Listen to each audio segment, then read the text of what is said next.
கிரியா யோகம் மனிதனோட பரிணாம வளர்ச்சியை வேகப்படுத்துகிற தொழில்நுட்பமாக மனித உடலில் இருக்கிற ரகசியங்களை பற்றி தெரிஞ்சுக்கிறதுக்கு முன்னாடி கிரியா யோகான்னா என்ன அப்படிங்கிறத நம்ம ரொம்ப ஆழமாக ஆன்மீக பூர்வமாகவும் அறிவியல் பூர்வமாகவும் தெரிஞ்சுக்கணும்.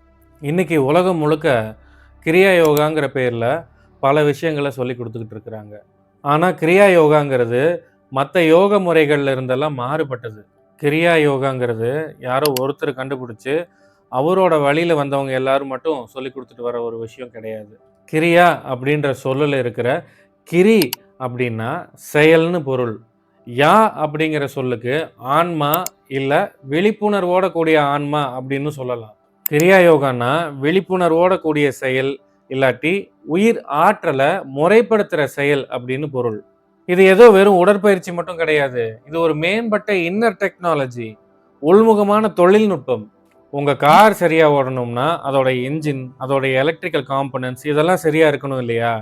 அதே போல தான் உங்கள் வாழ்க்கை சீராகிறதுக்கு உங்கள் மூச்சு, உங்கள் முதுகுத்தண்டு, உங்கள் நரம்பு மண்டலம் இதை எல்லாத்தையுமே முறைப்படுத்துகிற ஒரு சாஃப்ட்வேர், அதாவது மென்பொருள் தான் இந்த கிரியா யோகாங்கிறது.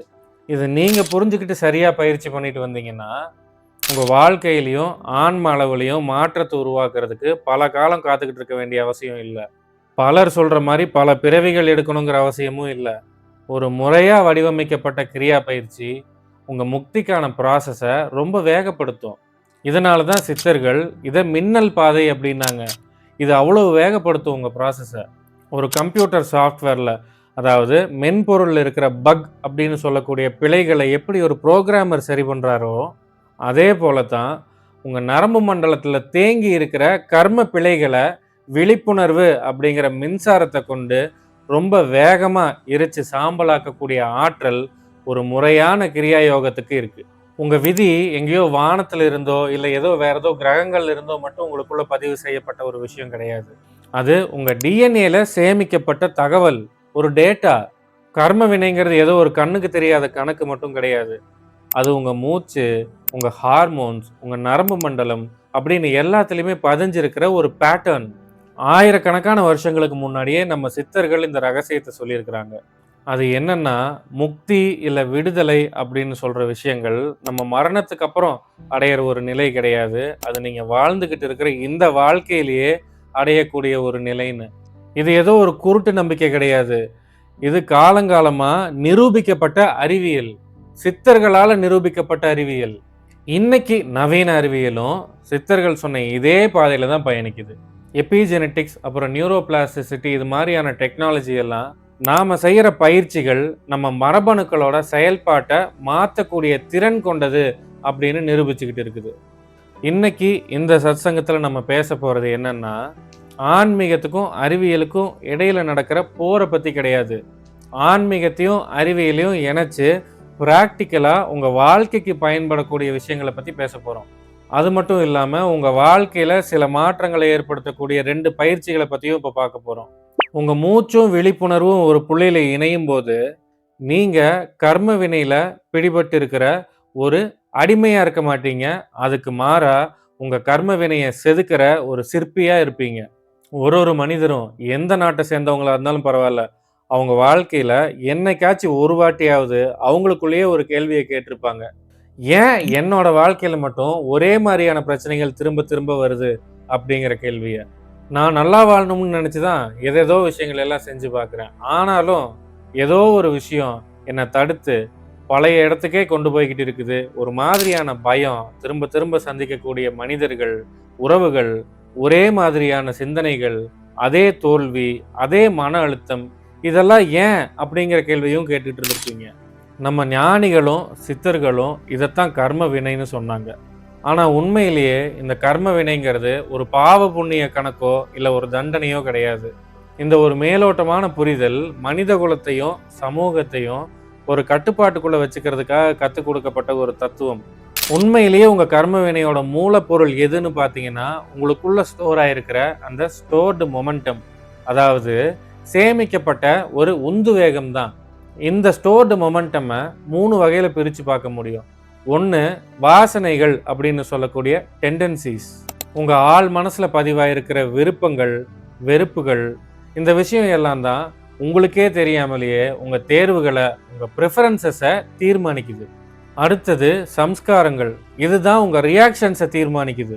ஒரு சூழல் வரும்போது நீங்க திடீர்னு காட்டுற அந்த ரியாக்ஷன், அந்த எதிர்வினைகள், இதை உங்க மூளையில ஆழமா பதிவாயிருக்கிற நரம்பியல் பாதைகள், அதாவது நியூரல் பாத்வேஸ்ன்னு சொல்லலாம்.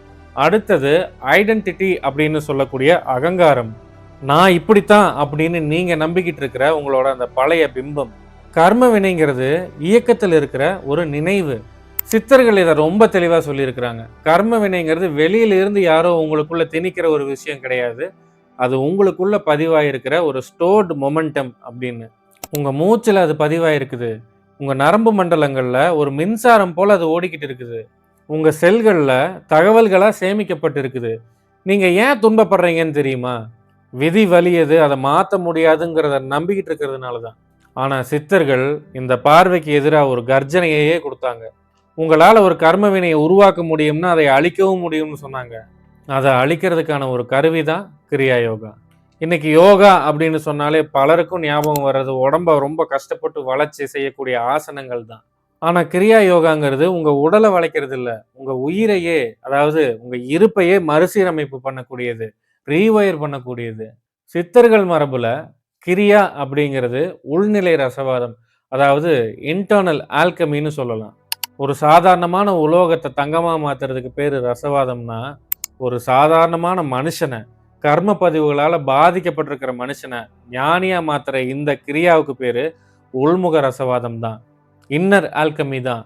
அட்வான்ஸ்டான, அதாவது உயர்நிலையான கிரியாக்களை உள்ளடக்கிய ஒரு யோக பயிற்சி மனித உடல்ல 5 நிலைகள்ல வேலை செய்யணும். அதுல ஃபர்ஸ்ட் என்னன்னு பார்த்தீங்கன்னா பிராணன். இதுதான் இந்த உடல் அப்படிங்கிற என்ஜினுக்கு எரிபொருள். அடுத்தது நரம்பு மண்டலம். இது அந்த ஆற்றல் பாயறதுக்கு உண்டான ஒரு ஒயரிங். அடுத்தது நாளமில்லா சுரப்பிகள்னு சொல்லக்கூடிய எண்டோக்ரைன் கிளான்ஸ். இது உங்க உடலோட ஒரு ரசாயன தொழிற்சாலைன்னே சொல்லலாம், ஒரு கெமிக்கல் ஃபேக்டரினே சொல்லலாம். இது உங்க மகிழ்ச்சிக்கும் தூக்கத்துக்கும் தேவையான ஹார்மோன்ஸை உற்பத்தி செய்யுது. எண்டோக்ரைன் கிளான்ஸோட வேலை இவ்வளவுதானா அப்படின்னு உடனே நீங்க கேட்கக்கூடாது. இப்போ நம்ம பேசிக்கிட்டு இருக்கிற விஷயங்களுக்கு தேவையான செயல்பாடுகளை பத்தி மட்டும்தான் நான் இப்போ சொல்லியிருக்கிறேன். அடுத்தது ஆற்றல் மையங்கள் அப்படின்னு சொல்லக்கூடிய சக்கரங்கள். இந்த சக்கரங்கள் உங்க ஆற்றலை சேமிக்கக்கூடிய ஒரு பேட்டரி. அதுக்கு அடுத்தது விழிப்புணர்வு, கான்சியஸ்னஸ். இதுதான் இந்த எல்லாத்தையுமே இயக்குற அந்த அப்சர்வர். கிரியா யோகா ஒரு மாபெரும் உண்மையை அடிப்படையாக கொண்டது. உங்க மூச்சு காத்து உங்க விழிப்புணர்வுக்கும் உங்க உயிரியல் அப்படின்னு சொல்லக்கூடிய பயாலஜிக்கும் இடையிலான ஒரு பாலம். நீங்க கோபமா இருக்கும்போது உங்க மூச்சு காத்து ரொம்ப வேகமா இருக்கிறதையும், நீங்க அமைதியா இருக்கும்போது உங்க மூச்சு காத்து மெதுவாகவும் அமைதியாகவும் ஓடுறதையும் நீங்க கவனிச்சிருப்பீங்க. உங்க மனநிலை உங்க மூச்சை கட்டுப்படுத்துது அப்படிங்கிறத இதிலிருந்து நீங்க தெரிஞ்சுக்கணும். கிரியா யோகால இதை நம்ம தலைகீழா செய்யறோம். உங்க மூச்சை முறைப்படி செயல்படுத்துறது மூலியமா உங்க மனநிலையையும் உங்க நரம்பு மண்டலத்தையும் சீராக்குறோம். இது சீராகிறதுனால உங்க கர்மாவை கட்டுப்படுத்த முடியும், மாற்றி அமைக்கவும் முடியும். விழிப்புணர்வு இல்லாமல் நீங்கள் விடுற ஒரு மூச்சு காத்தும் உங்கள் பழைய கர்ம பதிவுகளை பலப்படுத்திக்கிட்டு இருக்குது. விழிப்புணர்வோடு நீங்கள் எடுக்கிற ஒரு மூச்சும் உங்கள் கர்ம பதிவுகளை அழித்து எரிச்சிக்கிட்டு இருக்குது. நம்ம ரீவயரிங் த பீயிங் வகுப்புகளில் சொல்லி கொடுத்துட்டு வர கிரியா யோக பயிற்சிகள் உங்களை அமைதிப்படுத்துறதுக்காக மட்டுமே உருவாக்கப்பட்டது கிடையாது. உங்களை முக்தி நிலை அடைய வைக்கிறதுக்காக, உங்களை விடுதலை அடைய வைக்கிறதுக்காக உருவாக்கப்பட்டிருக்குது. மனித மூளை ஒரு ப்ரெடிக்ஷன் மிஷின் மாதிரி, அதாவது கணிக்கும் இயந்திரம் அப்படின்னு நியூரோ சயின்ஸ் சொல்றத திருமூலர் அவரோட திருமந்திரத்துல ஒரு மாபெரும் சூத்திரமா நம்மளுக்கு சொல்லிட்டு போயிருக்கிறாரு.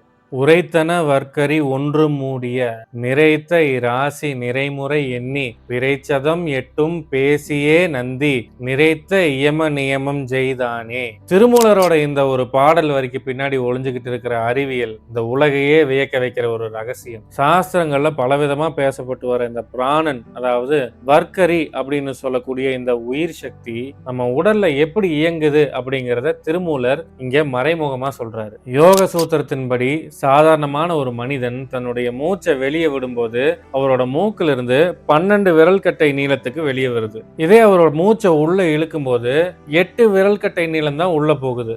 எப்படி வெளியே வரும்போது மட்டும் 4 விரல் கட்டை நீளம் மூச்சு அதிகமா வெளியே வருது. வெளியே வர்ற 12 அங்குலத்துல 4 அங்குலம் உங்க பிராண சக்தி தான் வெளியே வருது. அது வீணாகுது. இந்த ஆற்றல் இழப்பு தான் ஒரு மனிதனை முதுமைக்கும் நோய்க்கும் கர்ம வினையோட பிடிகளுக்கும் தள்ளுது. இந்த பிராண ஆற்றல் வெளியே கசிய கசிய உங்க கர்ம வினை உங்களை ஈஸியா ஆட்கொள்ள தொடங்குது. இந்த வெளியே ஓடி வீணாகிற இந்த பிராணனை, இந்த மூச்சோட அளவையும் காத்தையும் கணக்கிட்டு அதை வீணாக்காம உள்முகமா திருப்புறது தான் அந்த ரகசியம். இதுக்காக தான் நந்தி தேவர் நம்மளுக்கு அஷ்டாங்க யோகத்தை கொடுத்துட்டு போயிருக்கிறாரு. அஷ்டாங்க யோகம்னா இன்னைக்கு இந்த மாடர்ன் உலகத்துல பல பேர் அவங்க சொல்லி கொடுத்துட்டு வர யோக பயிற்சிகளுக்கு அஷ்டாங்க யோகம்னு பேர் வச்சுட்டு சொல்லி கொடுத்துட்டு இருக்காங்க. அதுக்கு பேர் அஷ்டாங்க யோகம் கிடையாது. நந்தி தேவர் சொன்ன அந்த அஷ்டாங்க யோகம்ங்கிறது 8 அங்கங்களை கொண்டது. அது என்னென்ன அப்படின்னா இயமம், நியமம், ஆசனம், பிராணாயாமம், பிரத்யாகாரம், தாரணை, தியானம், சமாதி. மனிதர்கள் அவங்களோட தீய கர்ம வினைகளை போக்கி உயரிய நன்மைகளை அடையிறதுக்காகத்தான் இந்த அஷ்டாங்க யோகத்தை நம்மளுக்கு கொடுத்திருக்கிறாரு நந்தி தேவர். இது அடிப்படையா கொண்டுதான் நம்ம இருப்பு மறுசீரமைப்பு, அதாவது ரீவயரிங் த பீயிங் வகுப்புகள்ல கத்து கொடுத்துட்டு வர்ற கிரியா யோகம் வடிவமைக்கப்பட்டிருக்கு. ரீவயரிங் த பீயிங் அப்படிங்கிறது வெறும் பல பயிற்சிகளோட தொகுப்பு கிடையாது. இது ஒரு முழுமையான உள்நிலை அறிவியல், இன்னர் சயின்ஸ். தமிழ் சித்தர்களோட ரகசிய ஞானத்தை அடிப்படையா கொண்டும் யோகம், வேதாந்தம், சித்தாந்தம், தாந்திரம் மற்றும் அகோரா தத்துவங்கள்ல அதோட நெறிகளை ஒருங்கிணைச்சு இது நம்ம உடல், மனம், பிராணன் மற்றும் விழிப்புணர்வு இது எல்லாத்தையுமே ஒரு நேர்கோட்டில் சீரமைக்கிறதுக்கு உதவுது.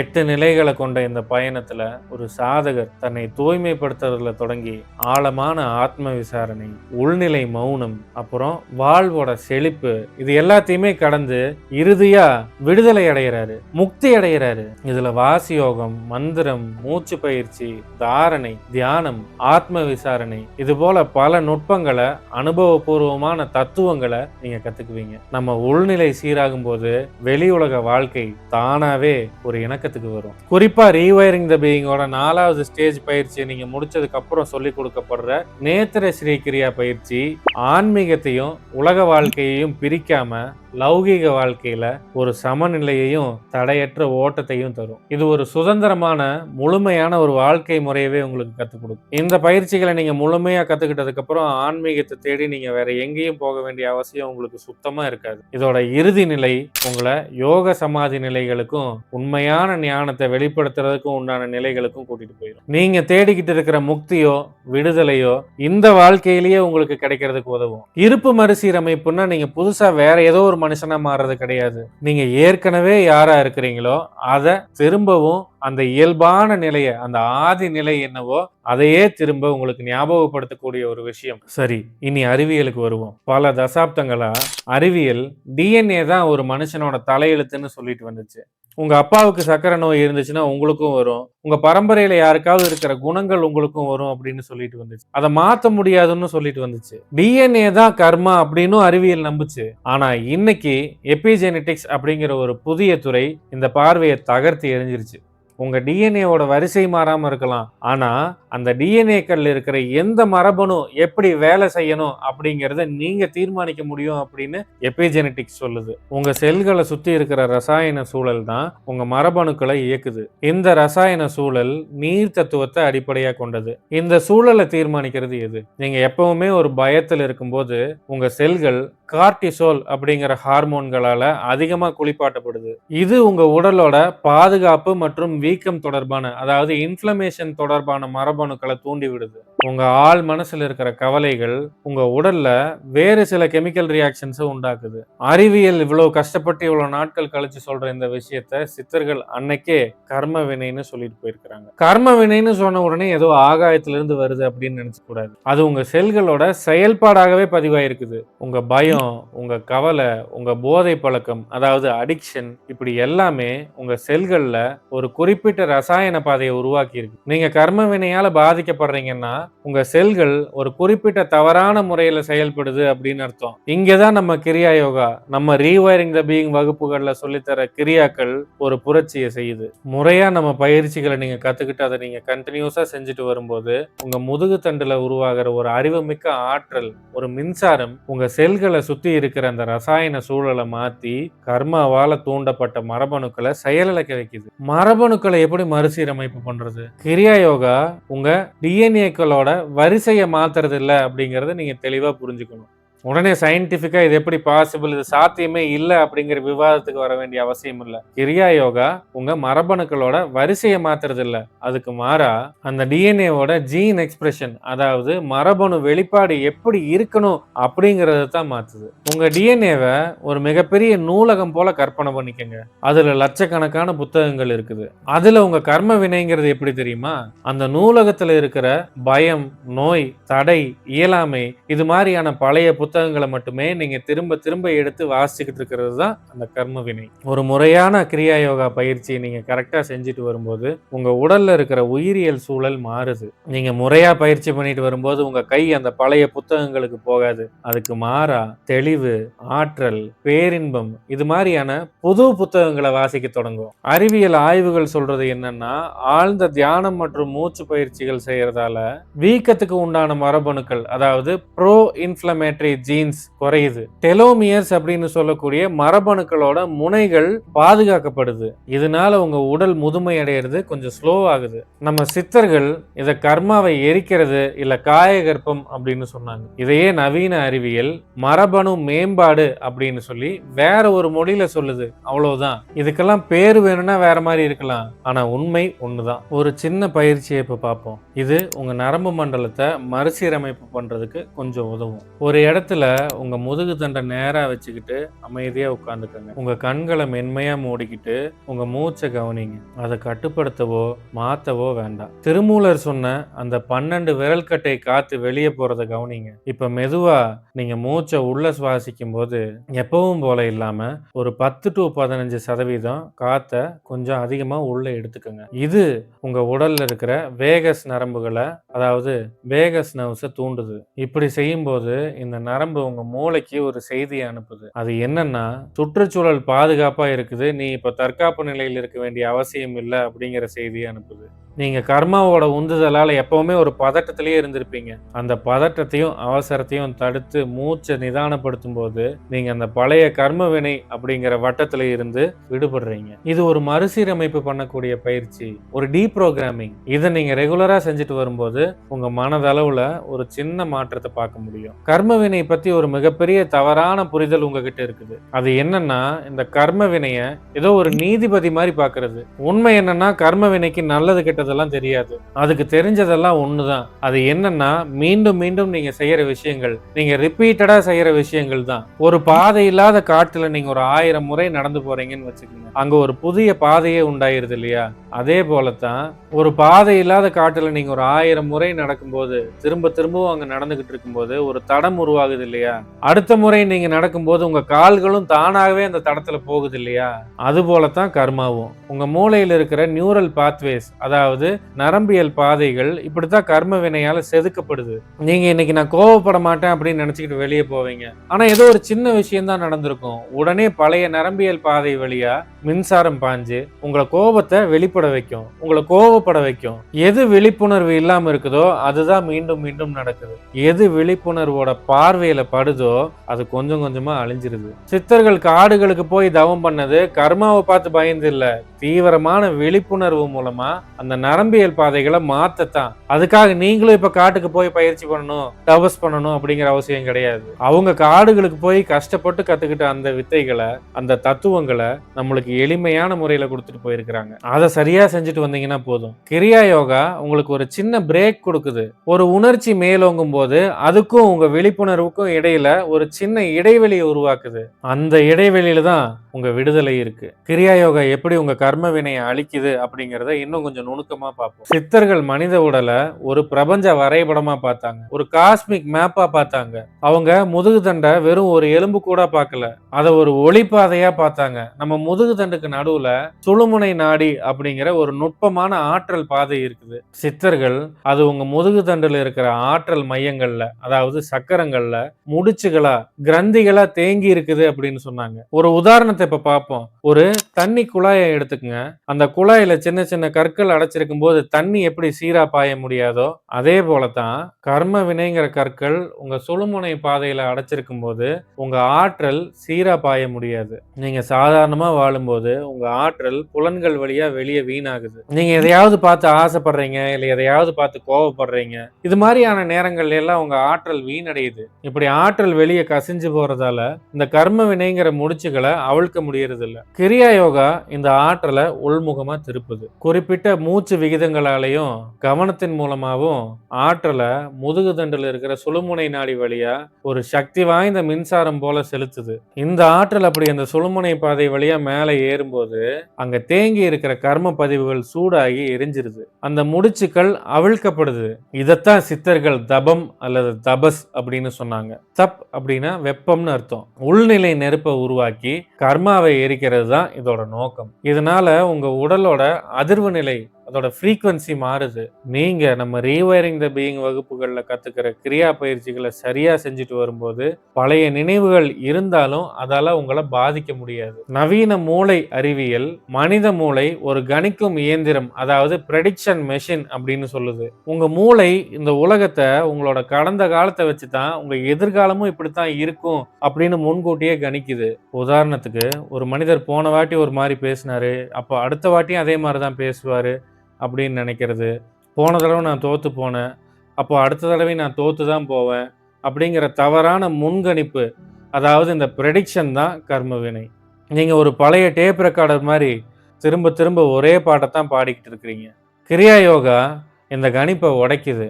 உங்க மூச்சோட விகிதத்தை மாற்றும் போது மூளைக்கு ஒரு புதிய எதிர்பார்க்காத சிக்னல் கிடைக்குது. இந்த புது சிக்னல் பழைய நரம்பு பாதைகளை சிதைச்சு புது பாதைகளை உருவாக்குது. பழைய பழக்கம் அழியும் போது பழைய கர்மாவும் அழியுது. விடுதலை அப்புறம் முக்தின்னு சொல்ற விஷயங்கள் ஏதோ மேகத்துக்கு மேல நடக்கிற விஷயங்கள் கிடையாது. அது உங்க மூளையில் இருக்கிற பழைய சர்க்கியூட்டுகள் அழிஞ்சு புது சர்க்கியூட்டுகள் உருவாகிறதால இந்த இப்ப நீங்க வாழ்ந்துகிட்டு இருக்கிற இந்த வாழ்க்கையிலேயே கிடைக்கிற நீங்க அடையிற ஒரு நிலை. இதைத்தான் நம்ம ரீவயரிங் த பீயிங் வகுப்புகள்ல நீங்க கத்துக்கிற கிரியாக்கள் உங்களுக்கு செய்யுது.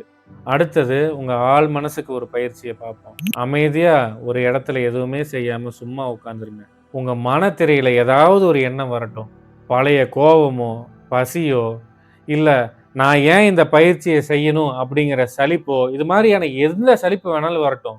அதை தடுக்கவும் வேண்டாம். அந்த சலிப்புக்கு நீங்க எந்த ரியாக்ஷனும் கொடுக்க வேண்டாம். நீங்க அந்த எண்ணங்கள் படி எந்த ரியாக்ஷனும் கொடுக்காம சும்மா உட்காந்து உங்க மனத்திரையில என்ன தெரியுதோ, என்ன படம் ஓடுதோ அதை சும்மா பார்த்தீங்கன்னா போதும். ஒரு எண்ணமும் ஒரு உணர்ச்சியும் ஒரு அலை மாதிரி. ஒரு எண்ணம் வரும், ஒரு உச்சத்தை அடையும், திருப்பி அடங்கிரும். நீங்க அந்த அலையில ஏறி சவாரி செய்ய வேண்டிய அவசியம் இல்லை.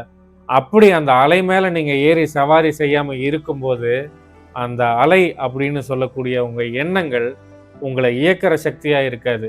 இப்படி செய்யறது மூலயமா உங்க மூளையோட ப்ரீஃப்ரண்டல் கார்டெக்ஸ் வலிமை அடையுது. இது உங்க கர்மாவை அழிக்கிறதுக்கு உண்டான ஆயுதமா உங்களுக்கு அமையும். இது மூலயமா நீங்க உங்க உணர்ச்சிகளுக்கு அடிமை இல்லை, நீங்க ஒரு சாட்சி, ஒரு விட்னஸ் அப்படிங்கிறத உங்க உயிரியலுக்கு, உங்க பயாலஜிக்கு தெரியப்படுத்துறீங்க. சித்தர்கள் ஒரு மாபெரும் உண்மையை இந்த உலகத்துக்கு சொல்லியிருக்கிறாங்க. அது என்னன்னா, விடுதலை அல்லது முக்தி அப்படிங்கிறது ஒரு உயிரியல் தயார் நிலை, ஒரு பயாலஜிக்கல் ரெடினஸ் அப்படின்னு சொல்லியிருக்கிறாங்க. அது ஏதோ ஒரு நல்ல விஷயத்தை நீங்க செய்யறதுக்காக கிடைக்கிற பரிசு கிடையாது. ஒரு கார் சரியா இயங்கணும்னா அதோட பாகங்கள் சீரா இருக்கணும் இல்லையா? அதே போலத்தான் ஒரு மனிதன் விழிப்புணர்வு அடைகிறதுக்கு அவரோட நரம்பு மண்டலம் சீரா இருக்கணும். உங்க நரம்பு மண்டலம் கர்ம வினையால குழப்பமடைஞ்சிருக்கிற வரைக்கும் உங்களால உண்மையை உணர முடியாது. எப்போ உங்க நரம்பு மண்டலம் அமைதியா இருக்குதோ, எப்போ உங்க மூச்சு மென்மையாகுதோ, எப்போ உங்க விழிப்புணர்வு கூர்மையாகுதோ, அப்ப இருந்து உங்க கர்ம வினை செயல்படுறதுக்கு உண்டான இடமே இல்லாம போயிடும். நவீன அறிவியலும் இதைத்தான் சொல்லுது. உங்களை செதுக்கிற சக்தி உங்ககிட்ட தான் இருக்குது. உங்க மரபணுக்கள் உங்களோட எஜமான்கள் கிடையாது. நீங்க தான் உங்க மரபணுக்களோட எஜமான்கள்னு சொல்லுது. நீங்க அதை சரியா புரிஞ்சுக்கிட்டீங்கன்னா அதே மரபணுக்கள் உங்களோட கருவிகளா மாற ஆரம்பிச்சிடும். நீங்க தான் உங்க கர்ம வினையோட சிற்பி. உங்க கர்மாங்கிறது உங்க எதிரி இல்லை. அது இன்னும் முழுமை பெறாத உங்களோட அறிவு, ஒரு அன்பினிஷ்ட் இன்டெலிஜென்ஸ். அது உங்க கடந்த காலத்தோட தரவுகள், ஒரு டேட்டா. அந்த பதிவுகளை, அந்த தரவுகளை, அந்த டேட்டாவை எப்படி கையாளணும் அப்படிங்கிறத நீங்க தான் முடிவு பண்ணணும். அது உங்க கையில தான் இருக்கு. ரீவைரிங் த பீயிங் வகுப்புகளில் நீங்க கத்துக்கிற அந்த கிரியா பயிற்சிகள் உங்க வாழ்க்கையில இருந்து நீங்க தப்பிக்கிறதுக்கான வழி இல்லை. உங்க வாழ்க்கையோட முழு பரிணாமத்தில் நீங்க வாழ்றதுக்கான வழிதான் அது. நீங்க தூண்டப்படுறதுக்காக பிறந்தவர்கள் கிடையாது. நீங்க விழிப்புணர்வோட மலர்வதற்காக பிறந்திருக்கிறீங்க அப்படிங்கிற உண்மையை, அந்த பேருண்மைய நம்ம பண்டைய தமிழ் ஞானமும் நவீன அறிவியலும் சந்திக்கிறதுக்கு, அதாவது ஒரு ஜங்ஷனுக்கு வரும்போது தான் தெளிவாகும். இதை உணர்ந்து இதுபடி வாழ்றதுக்கும் நீங்க முக்தி அடைகிறதுக்கும் இந்த ஒரு பிறவியே போதும். அதுக்கு பல பிறவிகள் வேணும் அப்படிங்கிற அஞ்ஞானத்தை அடியோடு அழிச்சிருங்க. இந்த சத்சங்கத்தில் நீங்கள் கற்றுக்கிட்ட விஷயங்களையும் பயிற்சிகளையும் வச்சு உங்கள் வாழ்க்கையை மேம்படுத்திக்கங்க. உங்கள் உள்ளங்களில் அமைதியும் சுற்றங்களில் நல்லிணக்கமும் உண்டாகட்டும். ஓம் நம சிவாய. Thanks for watching. Like, share and subscribe for more insights.